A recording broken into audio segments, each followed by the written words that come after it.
request Abhinav Agarwal to switch on his video. We'll move on to the second session of today's event. Good morning, Abhinav. Namaste. Namaskar, Srinivas. Am I so audible? You also happen to be from the group which spent the weekend, the Weekend with Wisdom program of Indic Academy with Meenakshi Jain ji at the Govardhan Eco Village. So I'm sure a lot of that experience with her would show in this session. So let me formally introduce Abhinav and the session itself. So I have a few notes. Let me read from that. So this session will be about two books. The first book is Parallel Pathways, Essays on Hindu-Muslim Relations, 1707 to 1857. This book was published by Konark Publishers in 2010. The second book is Sati, Evangelicals, Baptist Missionaries, and the Changing Colonial Discourse.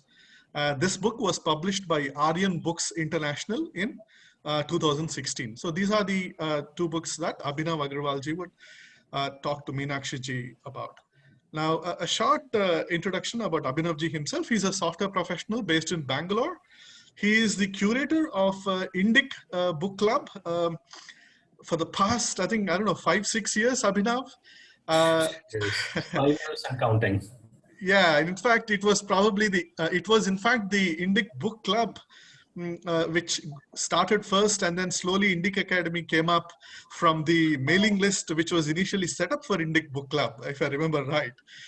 Yes. And so Abhinav Agarwal continues to do fantastic work as a curator of Indic Book Club. He also runs a website for Indic Book Club. Everybody should register on this website. And he himself is a fantastic avid reader, and he writes reviews. I was looking at his blog. He has written more than 224 book reviews, and of course he has written reviews for 3 of Meenakshi ji's books: The Flight of Deities, the Sati book, and also the Rama and Ayodhya book. Abhinav has done his I think BTech at University of Mumbai. He's a software professional. He's also done his management degree from IIM Bangalore. He's a gold medalist. He himself is an author. He has written a mystery crime thriller, Predators and Prey. It's published by Tree Shade Books.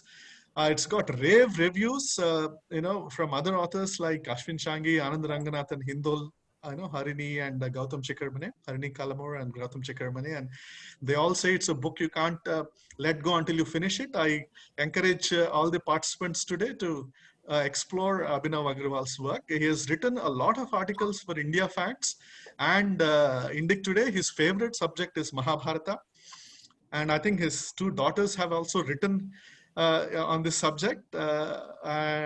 So I now request Abhinav ji to take over and start the session. Thank you very much. Thank you, Srinivas ji, for the very, very kind introduction and words. So namaskar everyone, and namaskar Meenakshi ji. It's Namaskar. Talk to you again, and after November last year when we had the Weekend with Wisdom retreat. So as Srinivas ji said, I will talk to you about 2 of your books. The first one is this one. It's called Parallel Pathways, and it's essays on Hindu-Muslim relations from 1707 to 1857. And basically, while your title says 1707 and which is when I think Aurangzeb died, to 1857, which is when we had the first war of independence, you also spend a lot of time in the book covering the period in the decades and centuries before that.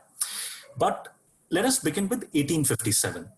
So after 1857, 2 things happened, right? The first one is that the British, they resolved to pursue with a lot more vigor their policy of divide and rule. And when I think the British Prime Minister Palmerston wrote that, let us rule these 150 million people in a manner that is best calculated to leave them, that is Hindus and Muslims, divided. Second, you also wrote that the Muslim reformist movements that came up around that time, and I think it was partly driven by the shock of losing control over large parts of India, especially northern India, after a long time to British rule. So they basically exhorted Muslims to give up any Hindu practices that they had imbibed over the centuries. So does this not suggest that there had been some amount of Hindu-Muslim unity that had been achieved in the decades before 1857? Obviously, your book has a lot to write and to tell us on that, but can you start with that? Is it a fair assumption when historians or eminent intellectuals of our day tell us that 1857 was the last point and when Hindu-Muslim unity was achieved? Is that a fair statement? I'm afraid I don't agree with the view of most historians on this subject. And I'd like to briefly explain, according to me, what the situation on the ground was. The first Muslim state in India was established in 1206 in Delhi, what we call the Delhi Sultanate. Now, in this period, the ruling class, for the first 100 years, there was no representative of the subcontinent in the ruling class. So it was only all the people who were the rulers and their cabinet colleagues or ministers were people who were from outside India. And there was one Indian Muslim convert who was included in this Council of Ministers during this period, but he was executed for treason within a year. So we have to keep in mind that we're talking at two levels. One is the political level and the other is the level on the ground. At this time, the conversions were not many because the people who came, they were conscious of their racial superiority. And they felt that if there are conversions, they would have to regard the local people who have converted as their social equals, which they were not prepared to do. Now, this stranglehold hold of the Turks on the political establishment was so strong that, there was a revolt against this, what we call the Khalji revolution. So they were another group who came from another region of Afghanistan, and they established the Khalji revolution. After that, we have the Tughlaqs, in which we have greater participation of people from the subcontinent. So at this time, during this entire period, the policy to adopt towards the Hindus was a matter of great debate among the Muslim religious classes, whom we call the ulema. And the ulema would tell the king that, you're not ruling according to the tenets of your faith because you are allowing these people to continue existence. So there is a debate that has been preserved in the records of that time. And the Sultan is telling the ulema that right now we are like salt in a dish. Salt in a dish means that we are numerically so inferior that we cannot even begin to impose our tenets or our creed or our beliefs on the populace because we are too small.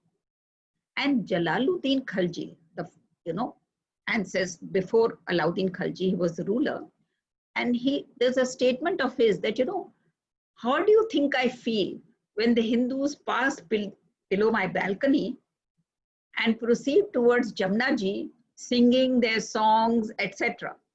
But I know that we have to wait until we are numerically stronger. So this was the view of the political establishment. They were uncomfortable with the fact that the majority of their subjects had not accepted their faith, but they were realists in the fact that they were numerically very small. Now, what happens when the Mughal period begins? I will come to that. We have Babur. He ruled for a very short time, and his son who was hardly there. So actually, Mughal rule begins with Akbar in the proper sense of the term. Now, when Humayun came back to India, he brought with him his nobility or the ruling class, it consisted only of two groups. That is the Iranis and the Turanis. The Iranis were people from Persia or Iran, and the Turanis were from Central Asia. So when Akbar ascended the throne, these two groups were what he inherited from his father. That is the Iranis and the Turanis. Now, Akbar was a young boy of 13, and he had a nobility. The people were much older than him. They came from very distinguished families themselves, and they felt there was no need for them to accept the suzerainty of this young boy. So up till 1580, Akbar had to face a series of revolts against him by his foreign nobles. And in one revolt, that was the severest revolt, he was almost thrown out. And that is when Akbar realized that when you have a scale, then all the weight is on one side, that is the foreign nobles. So he said, I must counter that and have something on the other side. So that is when Akbar consciously decides to widen the scope of his nobility, and he introduces two new groups. One is the Indian Muslims, that is the people who have converted, and the other is the Rajputs. So that is the first time in the reign of Akbar that we have 30% of the nobility consisting of Indian Muslims and Rajputs, and the 70% foreign. Now, this policy of Akbar was not appreciated greatly by the religious divines, the ulema. And towards the end of Akbar's reign, we have a person called Sheikh Ahmad Sirhindi. Now, Sheikh Ahmad Sirhindi is a very ardent proponent of the tenets of his creed. And he argues that the ruler, the emperor, should try to follow the recommendations of Islam towards the non-Muslims. So when you say that this divide of Hindu-Muslim divide, or people say that Hindu-Muslim divide was the result of British intrigue, actually that is not so. Because I've told you what is happening in the Sultanate period, and Muslim religious leaders, a large majority of them are saying maintain distance.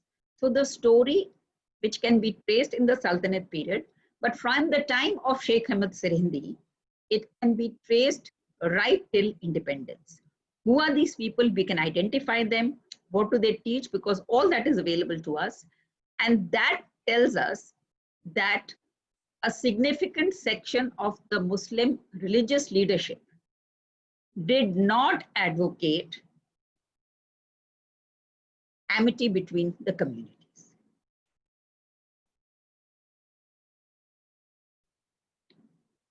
I've lost your voice. Oh, sorry, I was on mute. So thank you so much, Meenakshi ji.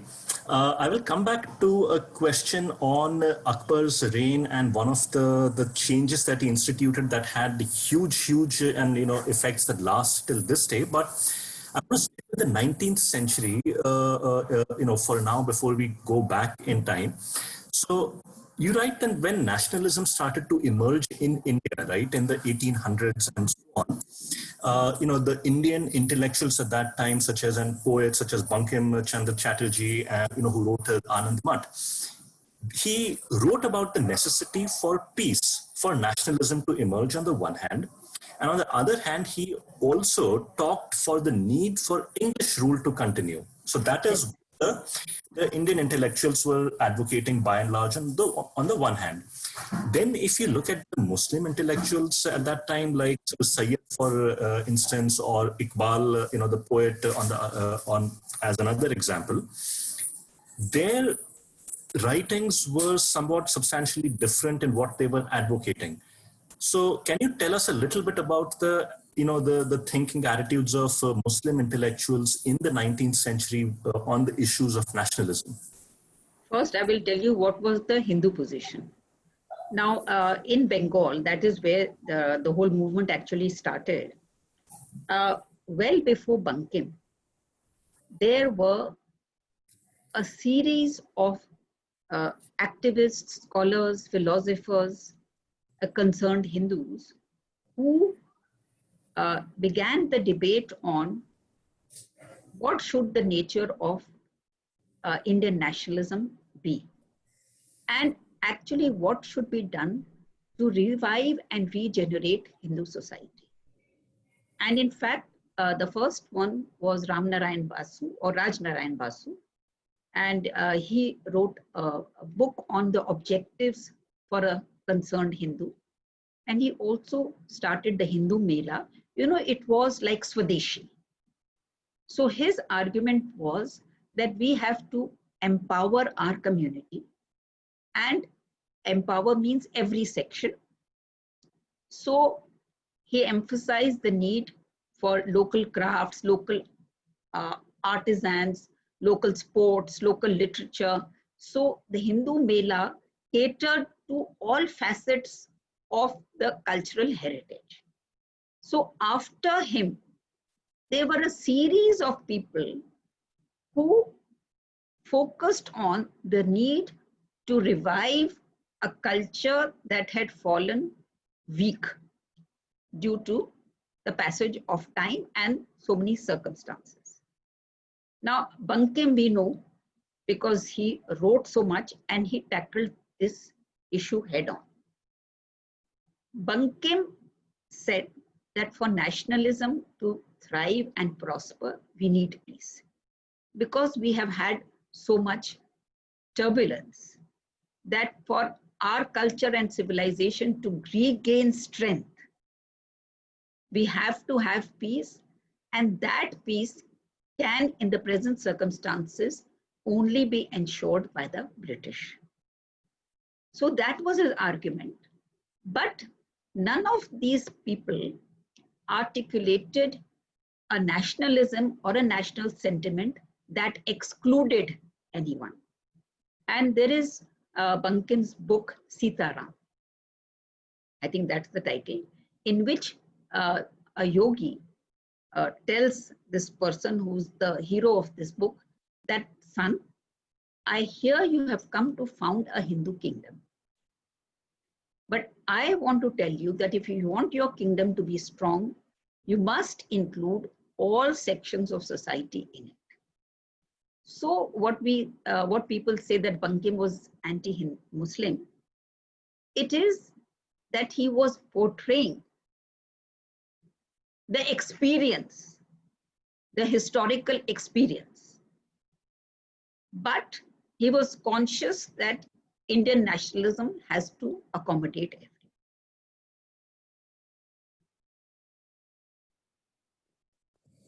So, okay, so this is fair. I think this is very consistent with what Indian nationalists have spoken and written about over the years.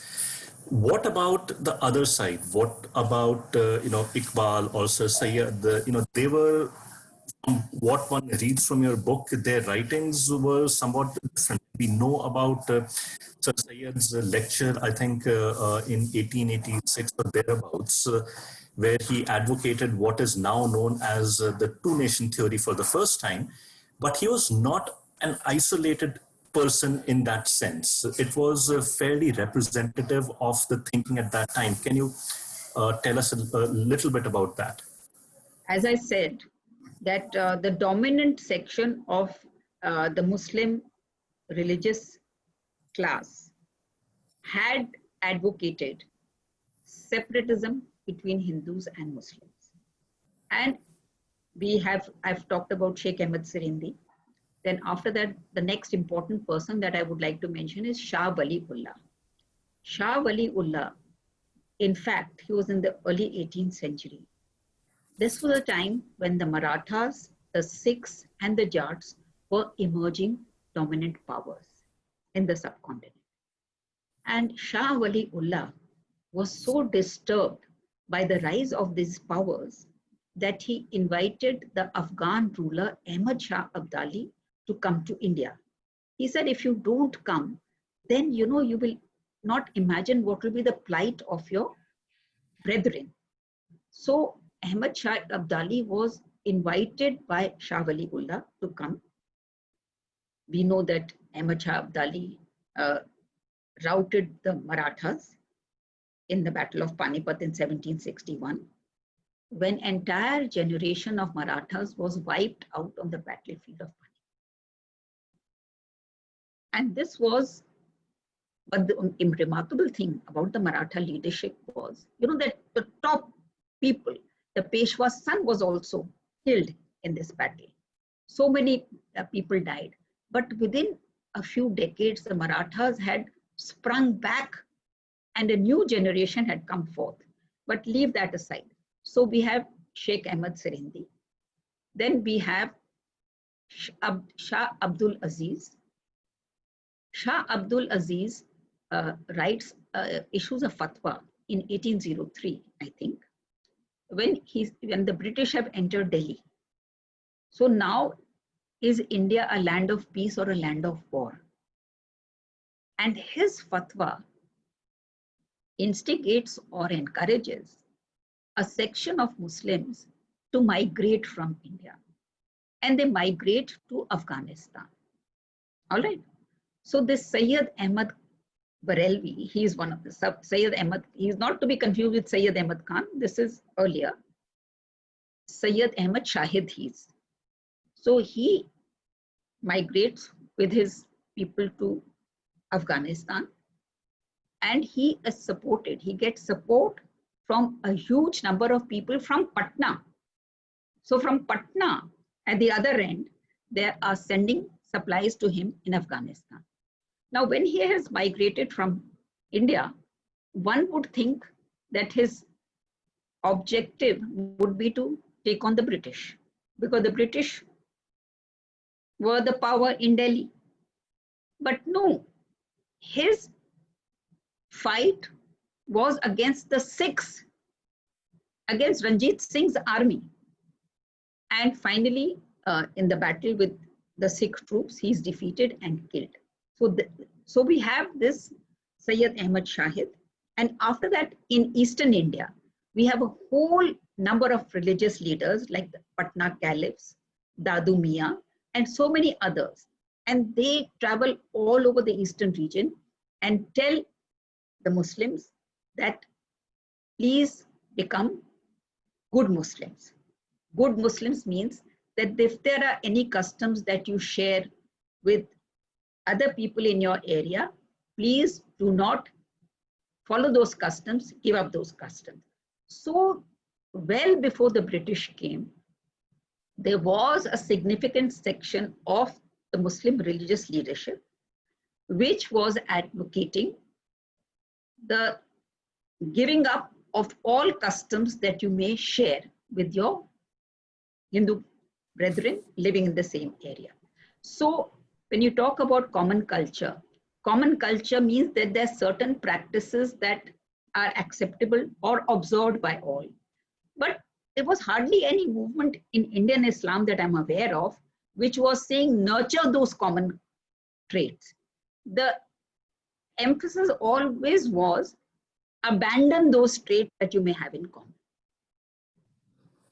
So this is, I think, I'm reminded of what Sir Syed Ahmad wrote, and he, I think, was the first or among the first to describe this theory of distance, where he said that, first of all, I think he attributed the decline of the Mughal and the Muslim power in India to the fact that Muslims had imbibed a lot of Hindu cultural practices. Yes. And he said one way to get rid of that and to regain your strength is to build your houses so far from the Hindu person's house so that you cannot even see the chula of that person. That was the theory of distance, I believe, that he advocated. But coming now, I want to, I said I wanted to talk about Akbar and one of his other influences on India that is, I think, very, very rarely talked about, is that he did something. He he basically changed the language of governance across the entire Mughal Empire. And that has had, huge influences on Indian society over the last 400-500 years or thereabouts. And when Mughal power started to decline, that was replaced by the invention of another language, which a lot of people attribute it's not new. It's like as old as 1,000 years or so. Can you tell us a little bit about what those changes were that Akbar instituted? Why were they so important, disruptive, and why is it that we don't talk about it as much? I mean, I have not seen anyone, talk about such a huge change, and yet here we are. Yeah, this is a very interesting and important question that you have asked. Actually, Akbar was the first ruler to declare that Persian will be the language of administration at all levels, which means that even the village accountant who's keeping accounts or records for the state has to keep it in Persian. So overnight, a whole section of the administrative class had to learn a new language to retain their jobs. So how was this done? First of all, Akbar imported a large number of teachers of Persian from Iran. And he modified the madrasa curriculum so that a large number of people, mainly Kayas and Khatris, because they were the ones who were taking employment in large numbers, they could learn Persian very quickly. So this was a very, very revolutionary step. And no ruler in the Sultanate period had attempted something so radical. So we have this language, Persian language, declared the language of administration. And what Akbar did, that he also instituted a post in his court, the person who's the best Persian poet. And all the people who got that award or that post, except one, I think, were all people who had come from Iran or Persia. Now, what was the problem with this policy of making Persian the language of administration at all levels? The problem was, according to him, according to Akbar, the problem was that the language, Persian language, may lose its purity. Because when non-Persian speakers are going to take to it, then obviously they're not Persian speaking, they're not Persian born, and it's an overnight change. So it's but natural that non-Persian words will creep into the Persian language. Like has happened in the case of English. English has so many words from India, which are now regarded as proper English words and are also mentioned even in the English dictionaries. Bandh, like bandh, hartal, whatever. So Akbar was not willing to accept that. So he also got dictionaries prepared where a person who's a non-Persian speaker, if he is not knowing which Persian word to use, then he can look up the dictionary and know how to substitute that Hindi word or whatever word for a Persian word. So he was very clear that Persian has to retain its purity as a foreign language. And soon he acquired, or the empire acquired, the reputation of being non-sympathetic to Indian languages. And it is said that when he conquered Gujarat, there was a mass-scale movement of writers, poets, and thinkers from Gujarat to the south because they said that the Mughal state will not extend any patronage to us. Now, this was a very revolutionary policy and it had major consequences. But as long as the Mughals were the dominant power, they could enforce this policy. And there were a large number of people who were coming from Persia also to keep that link with that language alive. The problem happened when Mughal Empire went into decline. When the Mughal Empire went into decline, then the Muslim elite wanted to retain their distinct identity. So language had been a constituent of their identity in the past, and they were determined to use language as a marker of their identity in future. So this is the period when very eminent scholars like Amrit Rai have traced the beginning of Urdu. Before that, there was a common language, Hindavi. Hindavi had words from all languages. It had words from Persian. It had words from large parts of northern India and parts where it was spoken. This Hindavi language was the common language, and it was spread over large parts of India by the Gorakhnath, sons of the Gorakhnath movement, and so many others, religious leaders who traveled over India. They took Avdi with them, this Hindavi with them. Now, in the 18th century, when Mughal power went into decline, two things happened. One was that from this Hindavi, the Mughals in decline never thought of making Hindavi the language, which was the living language of the region. They wanted to create a Muslim language, if I can put it crudely, out of Hindavi. So every word, that was of Sanskrit origin, was replaced by Arabic or Persian word. So you will see the sentence construction in Hindi and Urdu is the same because it was a common language. Mujhe yahan jana hai is the same in Hindi and this thing. Ye meri pustak hai, ye meri kitab hai. Only the word pustak has been changed, but the construction of sentence remains.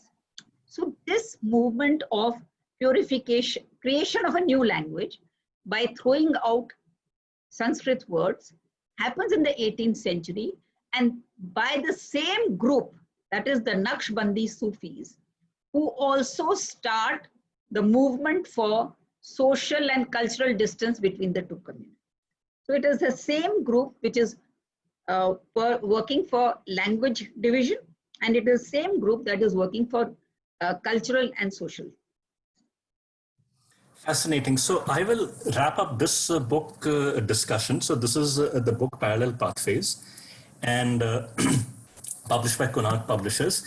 I will move, and first of all, I didn't realize I overshot our time. So I'm going to quickly move on to the next book, which is Sati. And this is the book. It came out in 2016. And this was, I'll say, in every sense of the word, this was an eye-opening book, because most of us have this misconception, or we have a pretty firm view of Sati.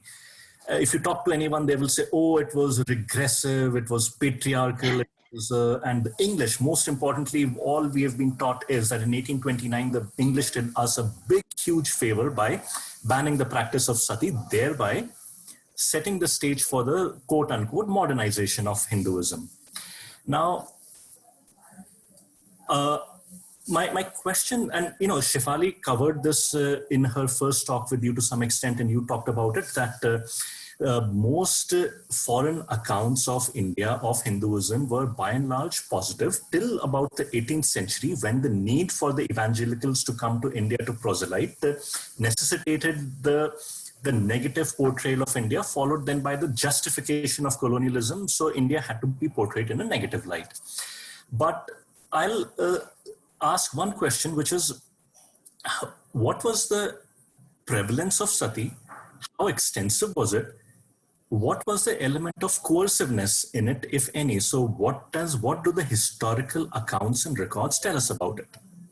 Thank you for this question. The first definite account that we have of Sati is by the Greek historian Diodorus. And that is before Common Era. He writes that Alexander, when he was returning from India back home, he had an Indian contingent in his army. The leader of that contingent was Shashigupta. He died on the way back. And to the amazement of his army, Shashigupta's two widows came and started fighting among themselves on who will immolate with him. And this is the first eyewitness account that we have of Sati. The next account that we have is in the Iran inscription in the 5th century AD. So that means there's a gap of 800 years.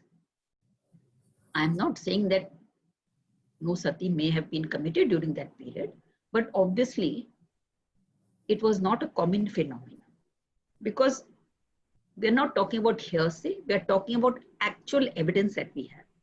And this Iran inscription gives the details of this lady. And then we have the inscription of Dekabe in the 9th or 10th century. Her husband was, a general in one of the Chola armies. He died, and this widow decided that she will immolate herself, and her parents plead with her. And all that is written in that inscription. And she refuses to change her decision. And this inscription is put up by her parents in her honor. So these are certainly accounts that happened, but the number is so small. There is no account of Sati among the Pandya Chola rulers till the 10th century. So again, it's a very rare practice. The next eyewitness account that we have is of Ibn Battuta. Ibn Battuta is traveling through Madhya Pradesh, and he sees 3 women who are about to immolate themselves because their husbands have died fighting. So all these instances only emphasize one point, that sati was a rare phenomenon. I'm not saying it did not exist, but it was by no means common. And a woman who immolates herself has to be of superhuman courage and of a totally different level. And Hindu society paid homage to the superhuman qualities of that woman by revering her. So the number was so small. We have people saying that every woman was committing sati in the Vijayanagar kingdom when the king died. And they say, when Krishna Deva Rai died, hundreds of women immolated. But there is a scholar who has studied the sati stones in the Vijayanagar kingdom. Now, in the Vijayanagar kingdom, she has found around 100 sati stones. So 100 sati stones over 2 centuries. So this is all empirical, hard evidence. And tell me. Sorry, no, so I didn't mean to cut you off. So far you have said that going back to the earliest accounts more than 2000 years ago, till say the fall of the Vijayanagar Empire about 500 years, it was firstly very isolated, not widespread, and mostly or almost always voluntary. So my second question then is, how reliable, therefore, are the accounts of the Englishmen who very authoritatively declared, and we have accounts ranging from on the low end to 5,000 cases of sati a year to as many as 10 lakh instances of sati. I mean, and these accounts, unfortunately, are touted as authoritative, reliable, accurate, and the gospel by even very, very learned people today. why should we give any credence to any of these accounts then? See, a couple of points that I want to make. First of all, these accounts that mention so many instances only become common at a particular period in Indian history, which I explained earlier. That is when the evangelical movement arises. Before that, the accounts that we have of Europeans, if you compare one account to the second, even the comma is the same. So it's one paragraph that has been written. It is reproduced in the second account, third account, and these accounts are not region specific. So if you read the account, you will not be able to make out whether the incident is in Madhya Pradesh or Rajasthan or Gujarat or whatever, because you're just copying.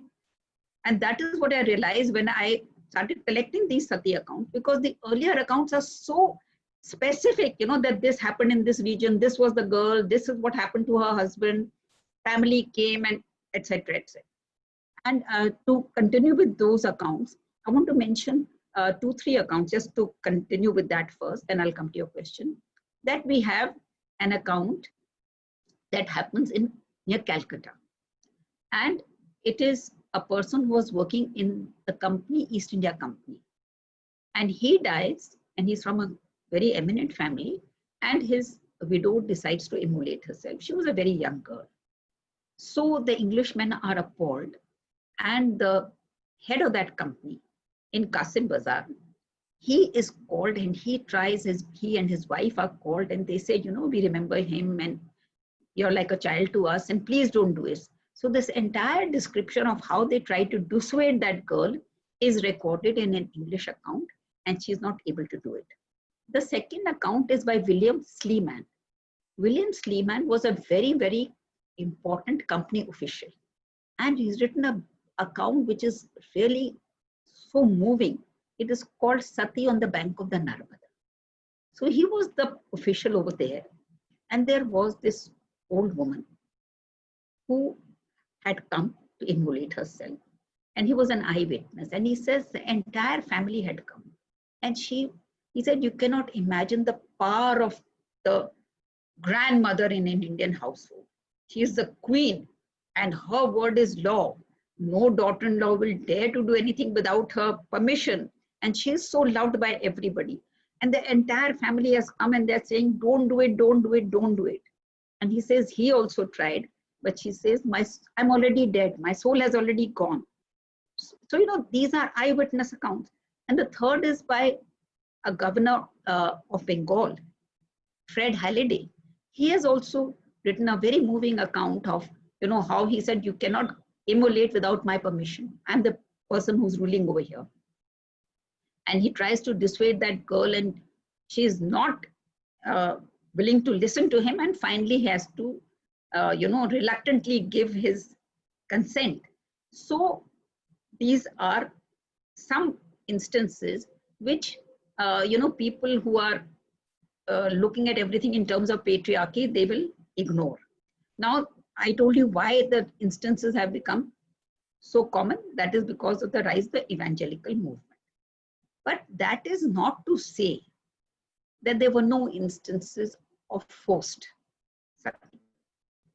Kalhan in Raj Tarangani mentions one particular instance, which I would like to say.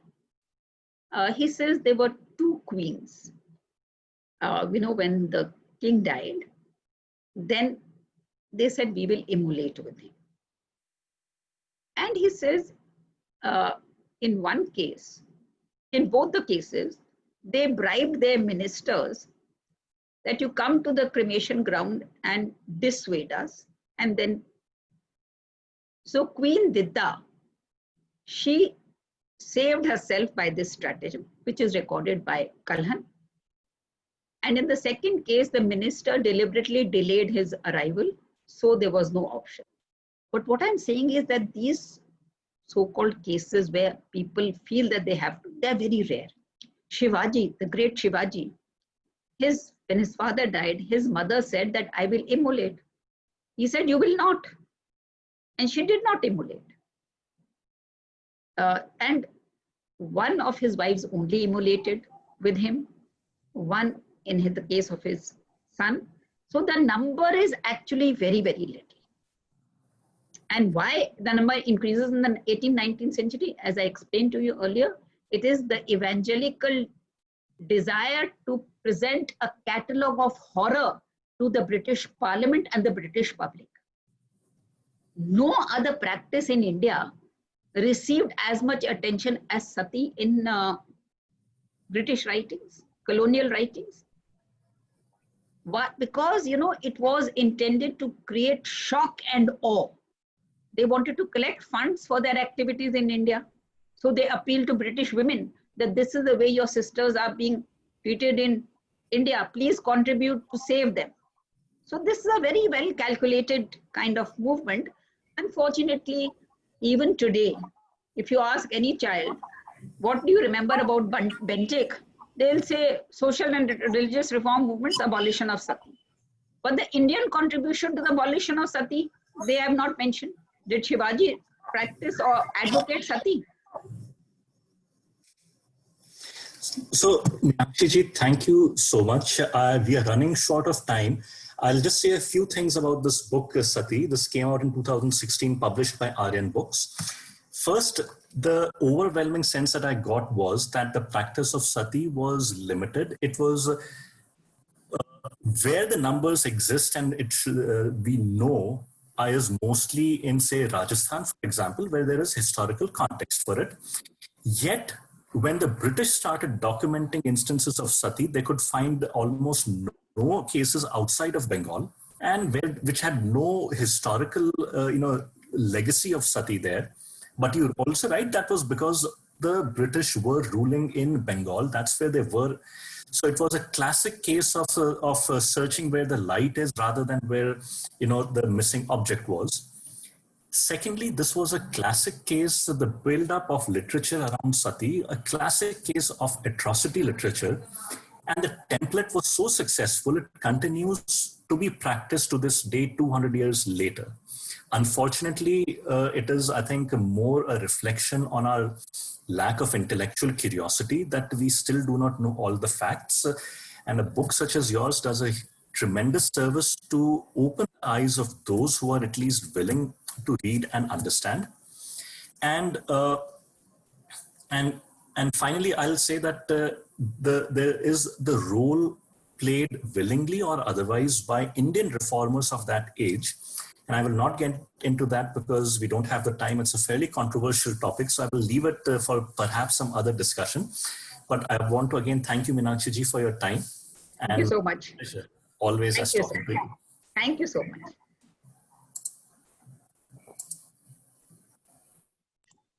Thank you very much, Abhinav. I would also like to mention a small anecdote, from something I have experienced myself. This sati is so macabre. It's so revolting that it is a very easy ploy to shock people, and influence them. In fact, when I was reading about 13 years ago, I remember when I was reading my elder daughter's 4th class history textbook. So there's a chapter they have which says the Gupta age, right, or the Gupta period. So it starts off like this. It says, my daughter studied in the ICSE school, in an ICSE school, and it says the Gupta age was allegedly known or called by some people as the golden age, but women's position was quite bad, and they were burnt to death along with their husbands, dead bodies and pyres. And it goes on to describe for a 4th class child how exactly the pyre is set up and the body is burnt on the pyre. So this becomes the most important thing that they would speak about in a 4th class child's textbook, right? Talking about the Gupta age, so yeah.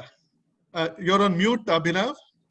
Sorry, a very important point is, University, that the creation of atrocity literature, that template of sati was so successful, it is practiced to this day. One point I wanted to make was that in some ways, the banning of sati took away an important part of a woman's agency away from her. So we talk about patriarchy. This banning of sati, in effect, had the result of taking away the freedom of choice from women. And this is especially poignant in an age and date today when we talk about the right to life and the right for people to decide when to terminate their lives. A supposedly progressive act had the result of pushing back, denying women their basic freedom. But they can probably arrest you for saying this. Well, I hope Indic Academy will come and save me if that were to happen. But that's all I wanted to say. Thank you once more. Thank you very much, Abhinav.